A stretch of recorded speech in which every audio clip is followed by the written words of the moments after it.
అసలు మొట్టమొదట అనుగ్రహించింది ఒక బోయవాణ్ణి.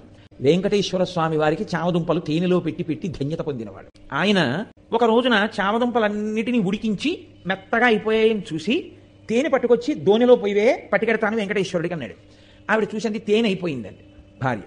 ఆయన అన్నాడు, రా మన ఇద్దరం వెళ్ళి తేనె పట్టుకొద్దాం. కొడుకుని పిలిచి అన్నాడు, రే నువ్వు ఈ చామదుంపలు జాగ్రత్తగా చూస్తుండు, నేను అమ్మ వెళ్ళి తేనె పట్టుకొస్తాను. అలాగే నాన్నగారండి అన్నాడు. వాడు కూర్చున్నాడు. బోయవాడు భార్య పక్కన ఉన్న అరణ్యంలోకి వెళ్ళారు తేనె కోసం. చేసి తేనె పట్టుకుని వచ్చాడు ఆయన వెంకటేశ్వరుడితో కలిసి తింటాడు. అందుకని ఆ తేనె పట్టుకుని వచ్చే లోపల ఈ పిల్లవాడికి ఆకలిసింది. వీడికి ఏమిటి అలవాటు, నాన్నగారు రోజు అక్కడ పెట్టి తిని వస్తారు, అప్పుడే మనకి పెడతారు. కాబట్టి అక్కడికెక్కడికో వెళ్ళి పెట్టడం ఎందుకు, నాన్నగారు ఈ చెట్టేగా వెంకటేశ్వర స్వామి అంటుంటారు, కాబట్టి ఇక్కడ పెట్టేస్తే అయిపోదేంటి. ఈ పిల్లవాడు నమ్మాడు, ఉన్నాడు అక్కడ ఈశ్వరుడని. తినేశాడు, చెట్టు రూపంలో ఈశ్వరుడు. తినేస్తే తండ్రి వచ్చాడు, వీడు మిగిలినవి తినేశాడు. స్వామికి పెడితే తినేచ్చుగా, తినేశాడు వాడు. తండ్రి వచ్చాడు, ఏవిరా చామదుంపలు అన్నాడు.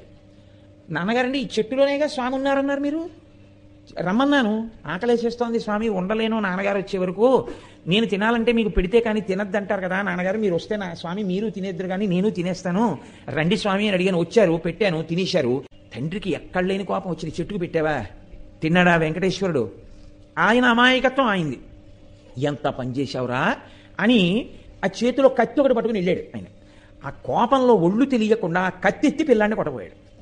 చెట్టు రూపంలో ఉన్నాడు వెంకటేశ్వరుడిని నమ్మినటువంటి పిల్లవాడి యొక్క నమ్మకాన్ని రుజువు చేస్తూ ఇలా ఎత్తిన చేతిని చెట్టు రూపంలో ఉన్న వెంకటేశ్వరుడు పట్టుకున్నాడు.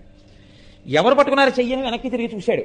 చతుర్భుజుడైనటువంటి స్వామి పట్టుకున్నారు అతని చేతిని. ఆయన